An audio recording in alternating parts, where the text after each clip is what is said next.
Magic in fiction is the endowing of characters or objects with powers unavailable in the real world. Such magic often serves as a plot device and has long been a component of fiction, from the days of Homer and Apuleius, down through the tales of the Holy Grail and King Arthur to more contemporary authors such as J.R.R. Tolkien and C.S. Lewis, Ursula K. Le Guin, Robert Jordan, Terry Brooks, J.K. Rowling, Mercedes Lackey or Derek Landy.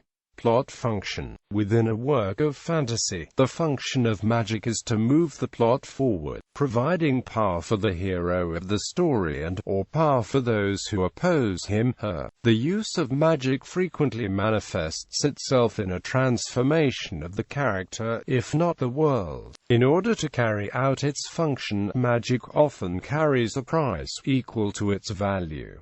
Historical beliefs. Historically, witches like the Weird Sisters in William Shakespeare's Macbeth and wizards such as Prospero in The Tempest or Dr. Faustus in Christopher Marlowe's play were widely considered to be real.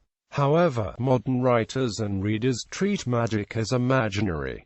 Fictional magic. Fictional magic may be inspired by non-fictional beliefs and practices, but may also be an invention of the writer. Even when the writer uses non-fictional beliefs and practices, the effect, strength, and rules of the magic will normally be what the writer requires for the plot. Fictional magic may or may not include a detailed system, but when the author does not bother to systematize the magic or create rules, it is more likely that magic will be used simply at the author's convenience rather than as a believable plot element. In any given fantasy magical system, a person has limits to the magical abilities. Otherwise the story will have no conflict and the magic will overwhelm the other side. Fantasy writers use a variety of techniques to limit the amount of magic in a story, such as limiting the amount of spells a character has, restricting a character's magic through the use of an object, limiting magic to the use of certain materials and making the materials hard to find, and restricting the amount of magic a character can use due to the consequences of using it.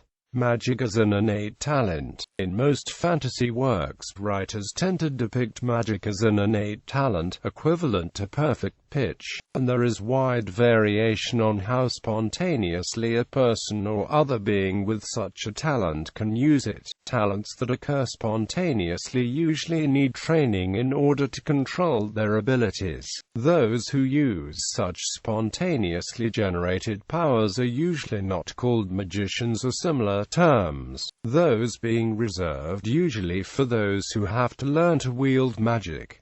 Magic acquired through studying. Some works treat magic as a force that is acquired through studying books and tomes. Works which feature this concept usually include a school where magic is taught as a main setting.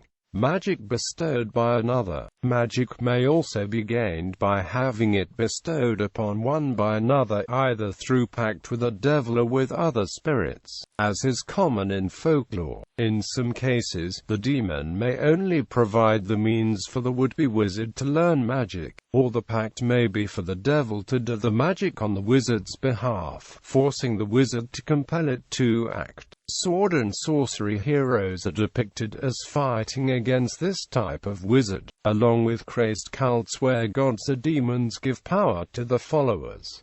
Magic via enchanted objects. In some works, such as fairy tales, magic items either endow the main characters with magical powers or have magical powers themselves, and are often used as plot devices or MacGuffins to drive the plot of a story. Such items may be created by magicians or powerful beings, are often in the distant past, but aren't possible to create at the present time of the story. Other fictional magical objects may have no explained past. Wands and staves often feature in fantasy works, often in the hands of wizards. Italian fairy tales put wands into the hands of the powerful fairies by the late Middle Ages, and the concept was transmitted to modern fantasy. Magic divided into separate areas in some works. Types of magic are divided by color, as in folkloric and occult tradition. The white and black magic dichotomy may also exist in these works. Magic via words, names, or language. Some works feature magic that is performed through using words to cast spells. Many works use this method without offering an explanation for it, while others do, with the explanation for it differing from one work to another. Magical places. Some works feature magic that is tied to a certain area, such as an enchanted forest or an ancient battlefield. Such places are usually the homes of powerful magical beings. In these works, magic can only be accessed and performed in the area in question and runs out when all of the magic in the area is used up.